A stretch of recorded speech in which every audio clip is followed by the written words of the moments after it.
Affari sporchi nella sanità campana, le propaggini arrivano fino alla provincia di Verona. 24 tra politici, imprenditori, dirigenti e dipendenti ospedalieri sono stati arrestati dalla DIA nell'inchiesta sugli appalti dell'azienda ospedaliera Sant'Anna e San Sebastiano di Caserta. Vi figura anche un tecnico con domicilio nel veronese.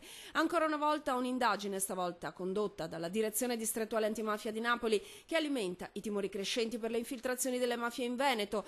Veneto che risulta tra le prime 10 regioni per i beni confiscati alle organizzazioni criminali. È fra le prime 7 regioni per il numero di operazioni finanziarie sospette segnalate dalla Banca d'Italia e dalla Direzione Investigativa Antimafia. Quindi, che dire, in Veneto per scoprire le mafie dobbiamo seguire l'odore dei soldi, non quello della polvere da sparo. I numeri raccontano un Veneto omertoso, poche denunce rispetto alle dimensioni delle presenze e attività legate, anche se in modo sotterraneo, subdolo, a diverse cupole mafiose, tra appalti, rifiuti, mondo del turismo. Ci sono imprenditori in difficoltà che diventano facile preda di malaffare, ci sono professionisti cerniera che legano gli operatori economici in crisi a chi i liquidi li ha, c'è lo smercio di droga, tanta. Colgono delle opportunità, ecco, noi dobbiamo pensare alle mafie non soltanto come dei gruppi criminali ma anche come delle imprese. E poi c'è la corruzione. È certamente un terreno di coltura che favorisce l'arrivo delle organizzazioni mafiose nella nostra regione e nell'economia e speriamo, ma anche se ancora, speriamo che non accada mai, anche forse nella politica e nelle amministrazioni.